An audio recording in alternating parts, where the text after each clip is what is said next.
So hello everyone, welcome to ChessUp 2 on chess.com. We are hopefully going to play the game with the black pieces, but knowing chess.com, we are due to white pieces. That's probably what we're gonna get. So let's see what's gonna be the next one.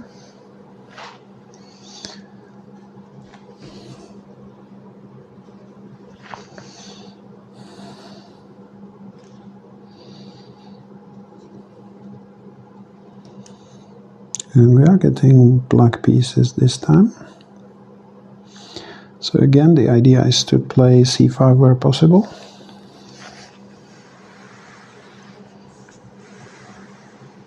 I'll be back in a moment.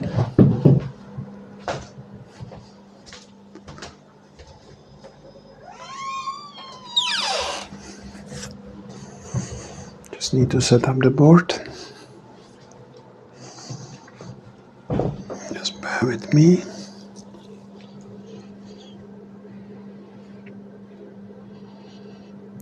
So white has not decided on their second move yet. They are going to play the Boden. Kan Sicilian with bishop c4. I'll just double check that the board is set up correctly. It's a little bit of wobble here.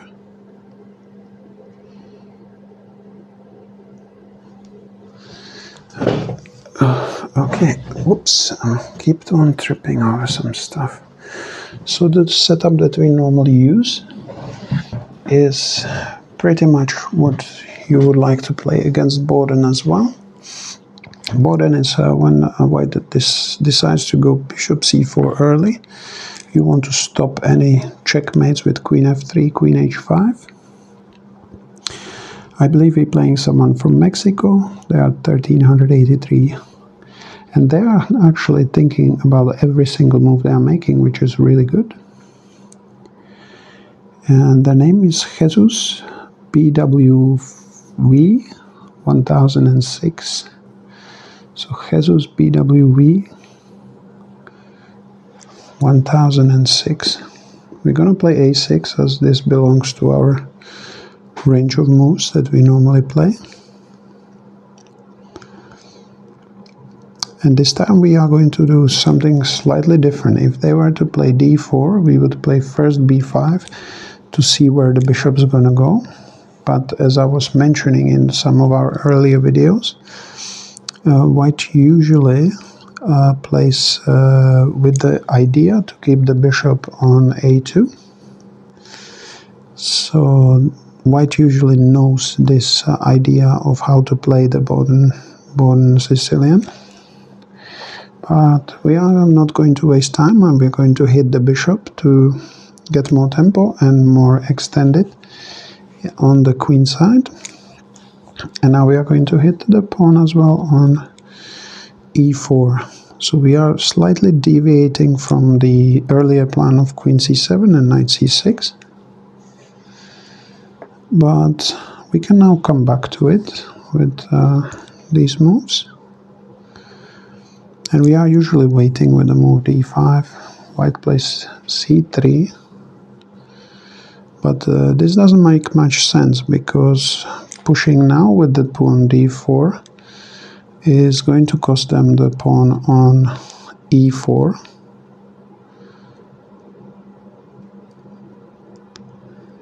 And that is one of the reasons why I'm not going to play c6 yet. I'm going to delay that move, so I can keep in connection with the pawn on e4. Instead, first I will play move bishop d6.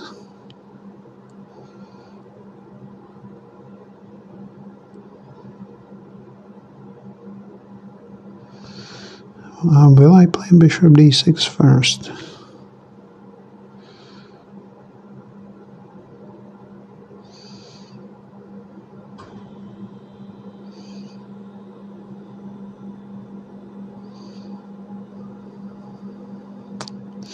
So now I need to decide between move bishop e7, bishop d6, or knight to f6.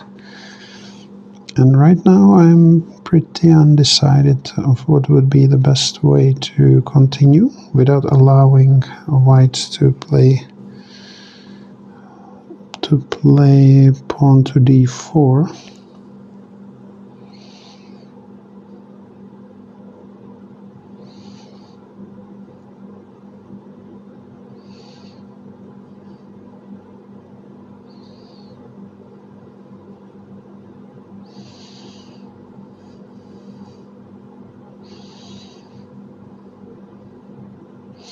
One of the more interesting ways to play would be also to play c4 myself and undermine this pawn on e4, but it's still early days. But after bishop d6 I don't want to allow the e5, and even though white would lose the pawn, I would lose a pair of bishops, and as you have learned in some of my games, the pair of bishops could be potentially very, very strong.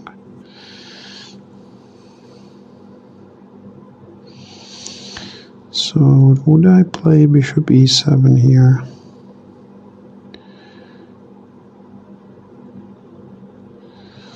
C takes d4, c takes d4.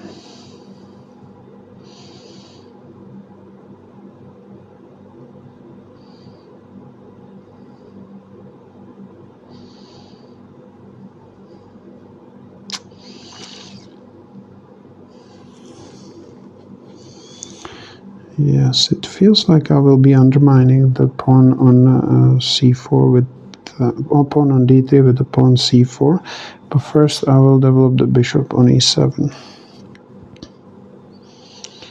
So now that knight d2 happened, I'm a little bit surprised, but actually that whole idea of c4 doesn't look all that great now.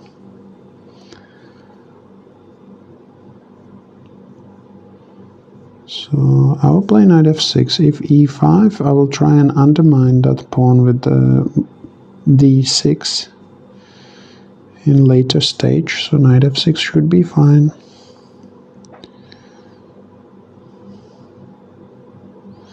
And white plays knight to f1, which is a curious move. They would like to play knight to e3. But from e3 the knight is not so great, and if you put the knight on g3, it looks more like white is playing some sort of structure of Ruy Lopez. So in this case I would almost love to start attacking with c4, but it's not that clear. So I don't normally like to play move d6 here,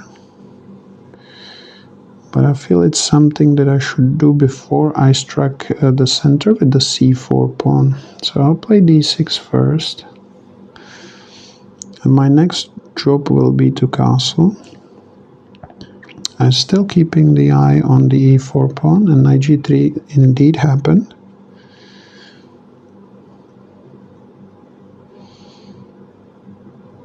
So firstly I would say we will castle, because there's nothing wrong with castling.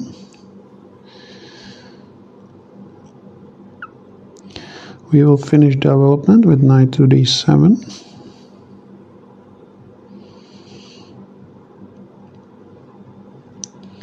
So bishop e3 happens. Now that is a move that makes me very curious.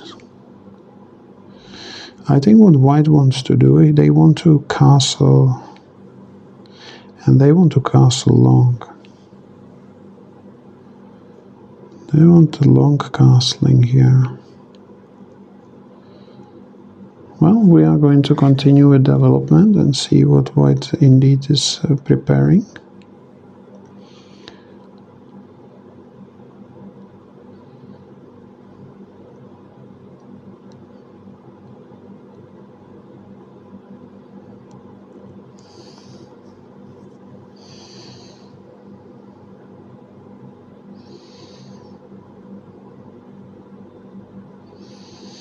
So this looks more like a Najdorf Sicilian rather than or some type of closed Sicilian with c3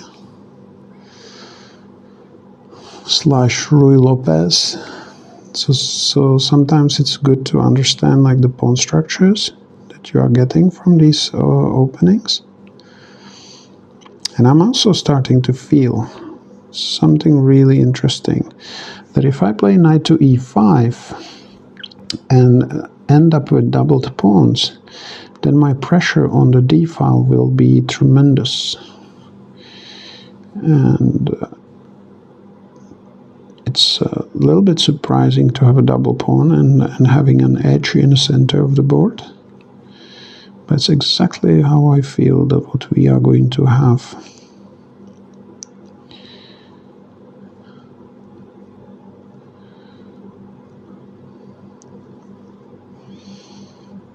White obviously stationed all their pieces this way, including the bishop, so they would like to attack us here.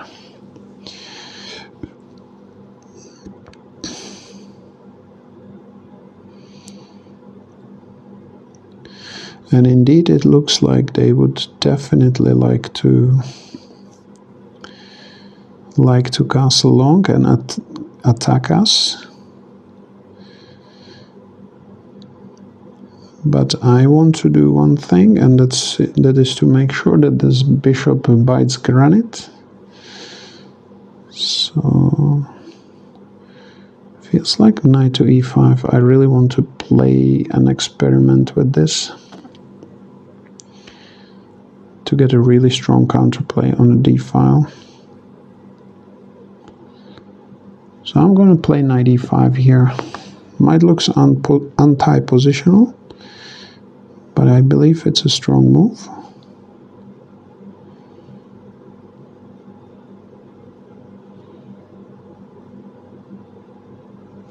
So now that the knight g5 happened, I was sort of expecting that this might happen.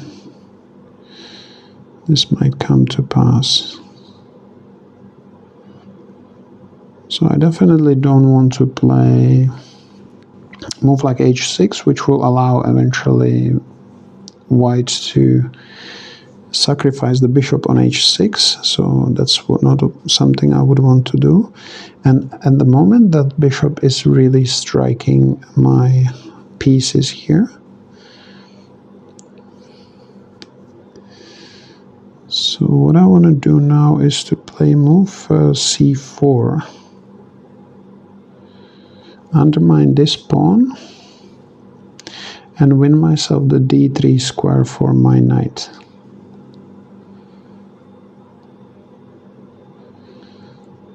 So definitely want to play c4. Now is the time to undermine as much as possible.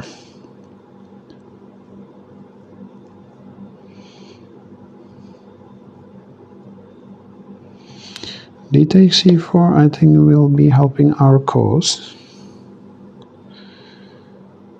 because after taking with the b pawn, not only we can potentially win this square for the knight, but also we are going to have a strong pressure on the b file. The pawn here appears to be very weak right now, so I think we have some trumps in the position already. What I want to do is to pretend certain things.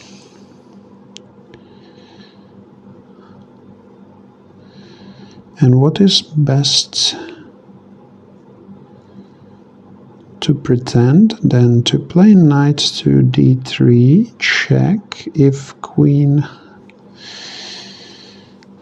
I see if I play d5 and white decides to play bishop f4, we have knight to d3 check, but they have queen takes d3. We will be able to play queen takes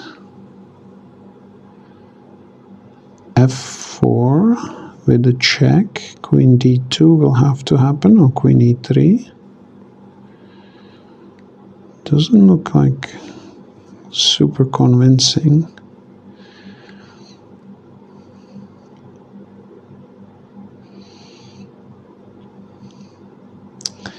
However, I can try and do it in a slightly different way, which will be very annoying for white. And that is to attack the bishop with knight e to g4.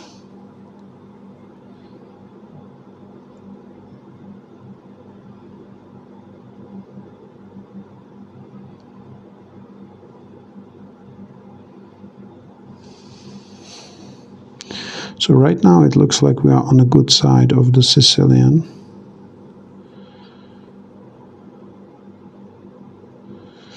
And we are going to do this knight f to g4, hitting this bishop, and then threatening knight to d3 at the same time.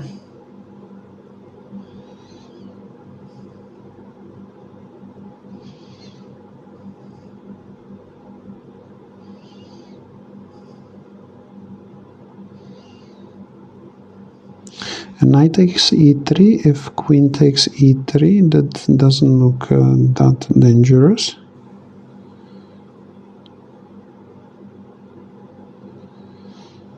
So white wants to attack.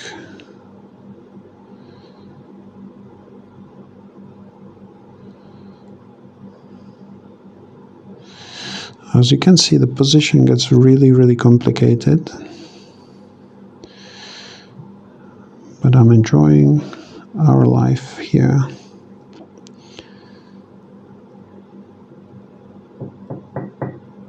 So knight d3 needs to happen.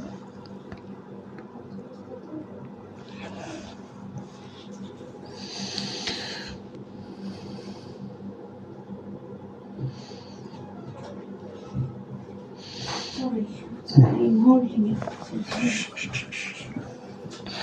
So here we are going to be winning one of the exchanges.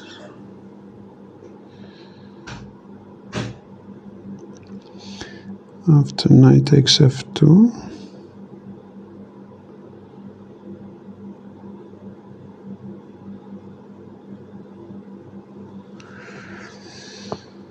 How safe is that?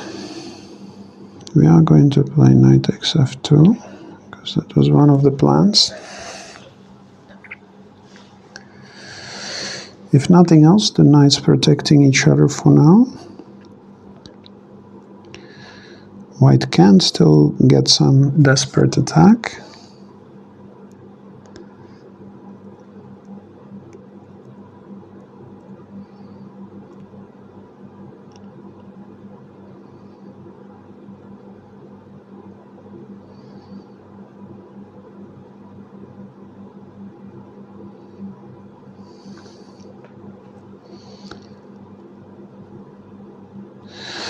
So I feel like I have a really nice, interesting move. After I take one of the rooks, I can play queen to knight takes f4 and then queen c5.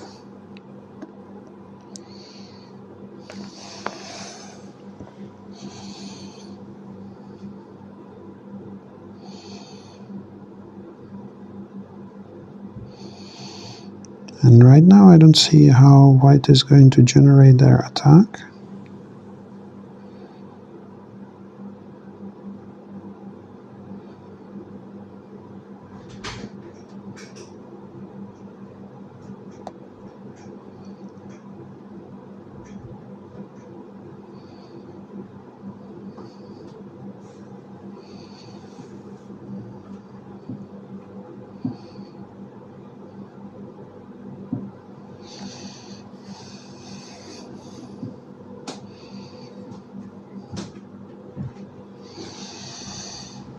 We're going to take one of those in a corner.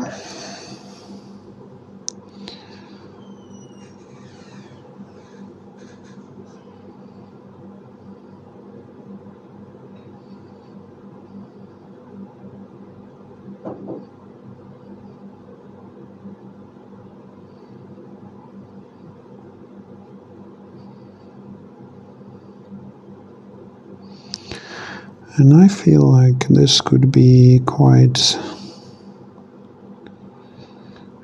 a position, that after we take on f4, without that bishop, white's attack will be more or less toothless. Rook takes back. So now bishop c4 doesn't work. We don't need to rush with bishop knight takes f4.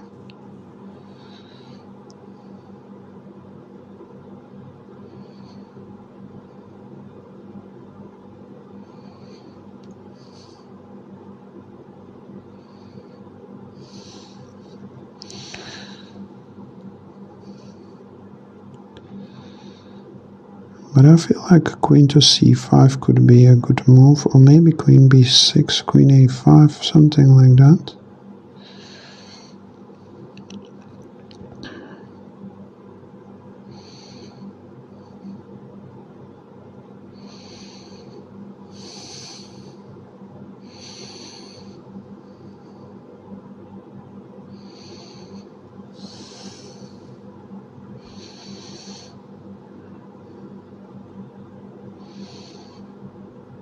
So white is protecting enough times on e4.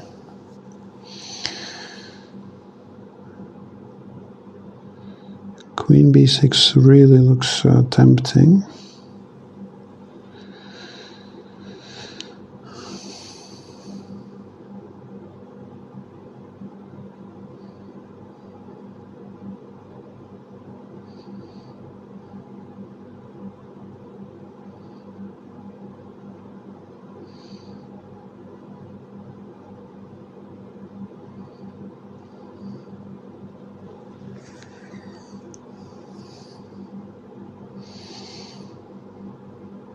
Looks like taking on e4 is a move we want to do.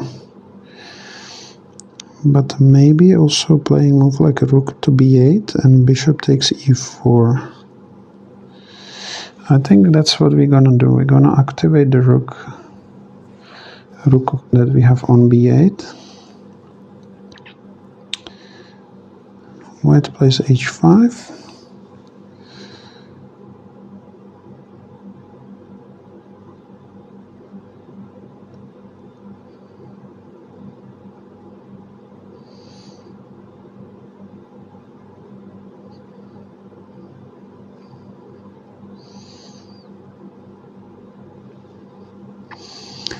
Yeah, so white is going to try and desperately attack here, which is more than reasonable.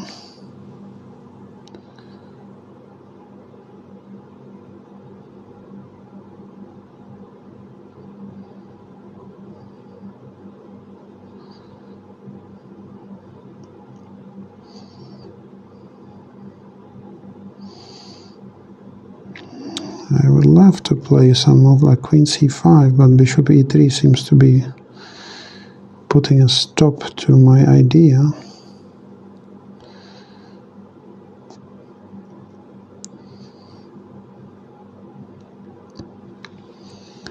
So we are going to play first.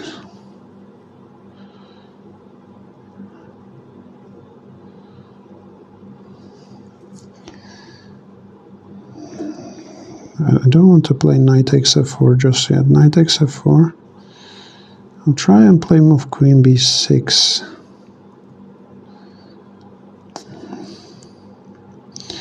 Because after all, if h6 happens, we can always play queen.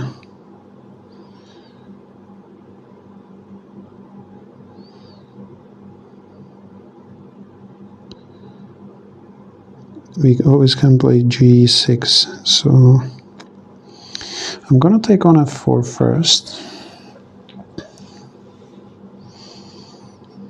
Queen takes f4 is expected, and then we are going to play queen to c5.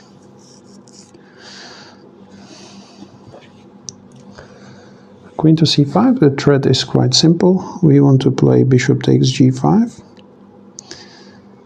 So that should scare white into playing something like knight to f3.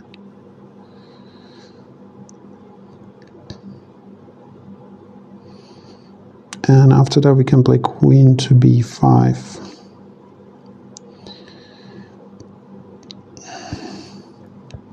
The problem for white is that pawn to h6 doesn't look like much of a threat.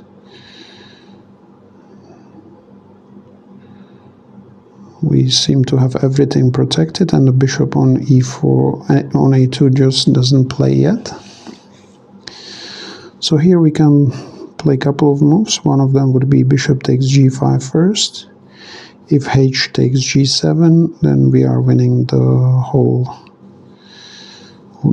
of everything. So I think bishop g5 first is the move that wants to be played. We are winning a piece. So white bet everything on their attack, but there is no attack.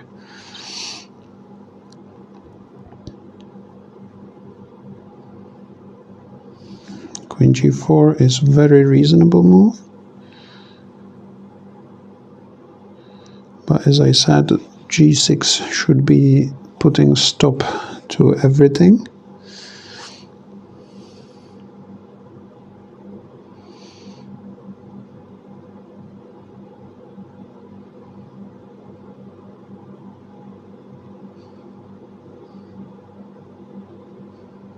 Knight h5 could be played, but as long as we keep the bishop on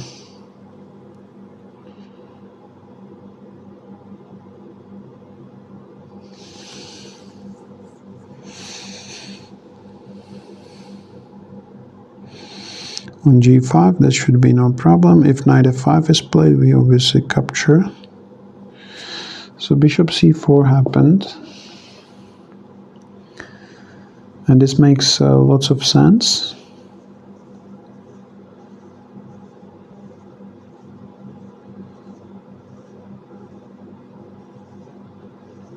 However, white is just running out of pieces for any reasonable attack.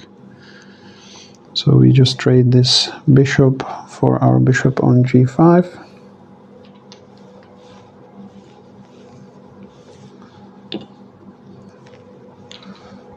Now we have already moved like bishop takes e4 check. And white was trying to stir some attack, but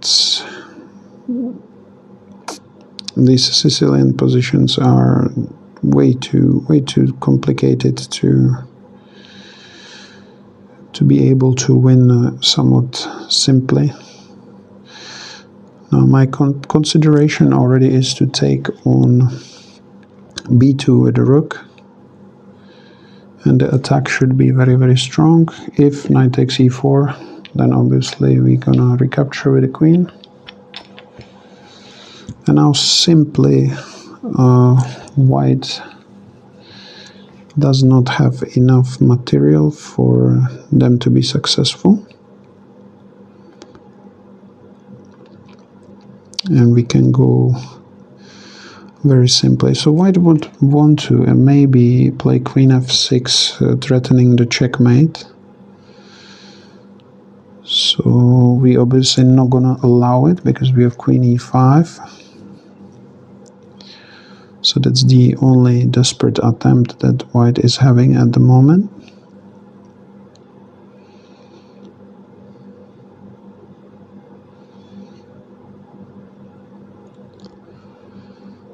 So our job is quite simple. We are going to develop the rook on b5.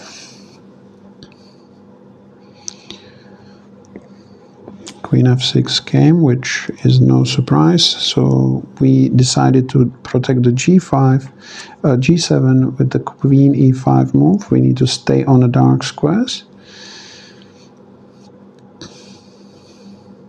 The rook will be able to recapture on e5. If white decides to keep the queen on the board, we can just simply apply more pressure with the rook b8. And the game could end up with some quick sacrifice or something along that line. For example, queen f3, rook b8, rook b8, rook b1, and then we have already... Oh, we don't have a queen c3 when the queen is on f3, okay. But we can go into one of those one-pawn endgames as well.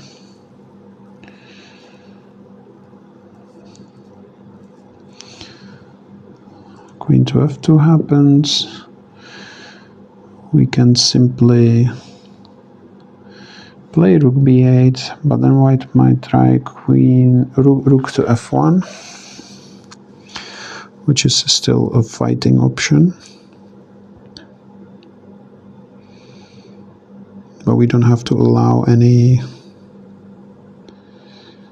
wrongdoings happen to us on f7, so there will be options to fight it, probably with the pawn to f5.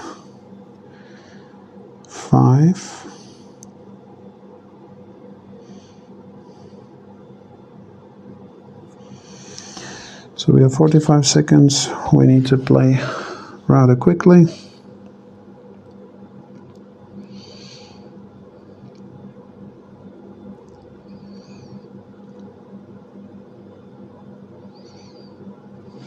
Rook b1 happened,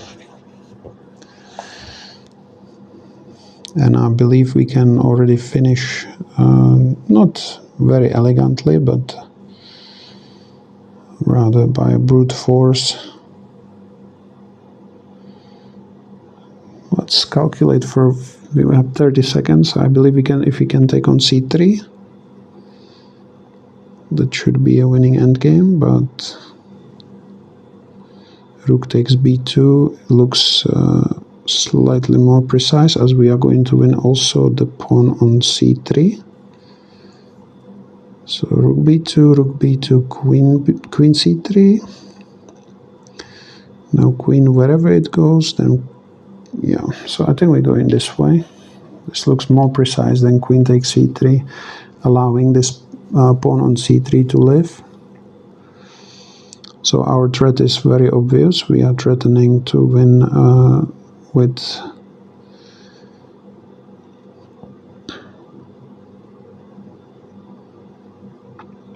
win the rook with queen to... So queen c3. The white queen unfortunately cannot go around, start threatening things. The rook cannot capture because we have an absolute pin on the king. And now we have 9 seconds, so we better move. I have not much time to think about this position, so we are going to trade everything. And now simply we're going to start pushing the pawn. And we keep on pushing the pawn.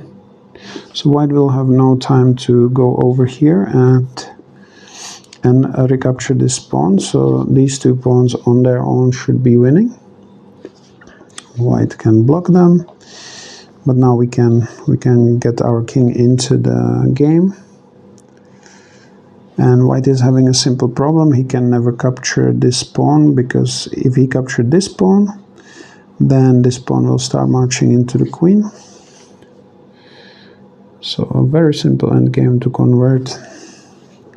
You can start marching even this pawn if you want to.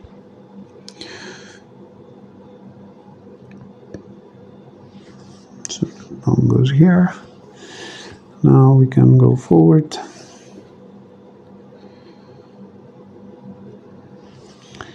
There has been like a really favorite endgame of mine where play 3 pawns versus 3 pawns. We have 3 pawns on one side, the other one has 3 pawns on the other side. So if you have someone to play chess with at home, try this endgame, because it's really, really fun. You can play it like, say, with 1 minute on the clock. So white is absolutely not unable to stop these pawns. They will just simply be marching forward. I can use the king to keep the opposition king in a lockdown kind of situation. And I think I'm going to be toying with my opponent since he's not resigning. That's one thing I can do for them. If they want to play, we can make the game a little bit longer. So first I'm going to march for this pawn.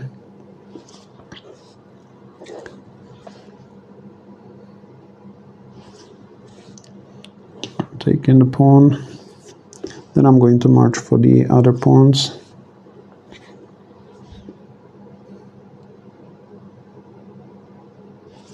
White is not resigning yet. We're going to march this pawn to something. We cannot have the full army, but we can get at least 6 pieces into the game.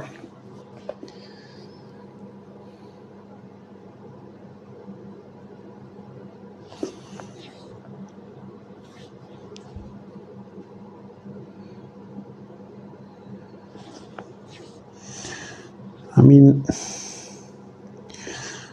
I have no problem with white, but he's...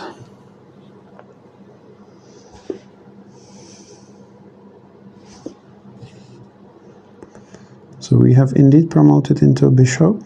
So we are going to take away that square from the king. We are going to create some sort of position that white king cannot escape from. And then we are going to take all the remaining pawns. So one here.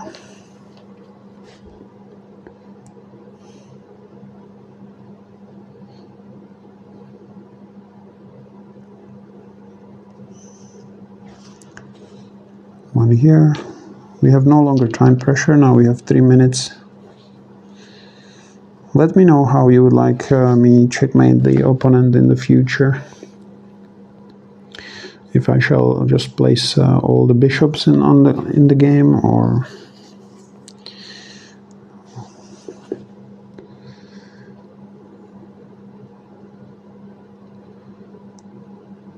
this is truly just for fun. Doesn't make much sense for them not resigning, but it is what it is. I could be less disrespectful myself, but if white enjoys moving the pieces around, why shall we not enjoy ourselves too?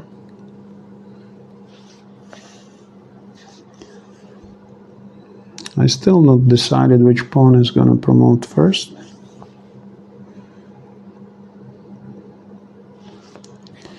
I think it's time to tell white you're going to have only 2 squares left from now on.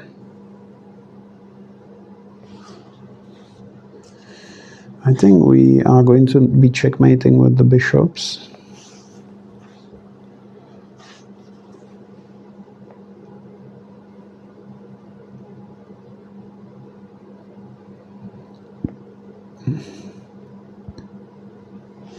The problem with this is that if white had enough, and is it our move? No. If white had enough and they decided to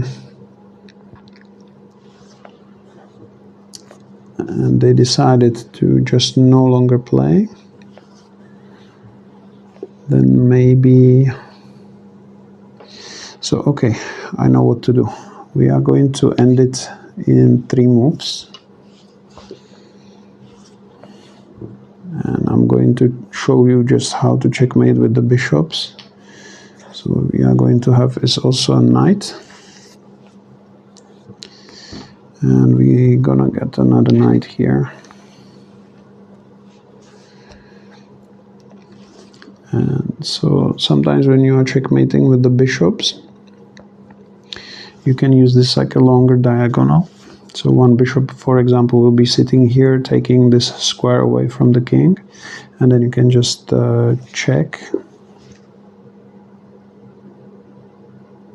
King has to go in a corner, and as I said, if your bishop was here, you can checkmate from here, but in this case, our bishop comes from here, and that's a game over. Like, well played, but this is what I've been saying before.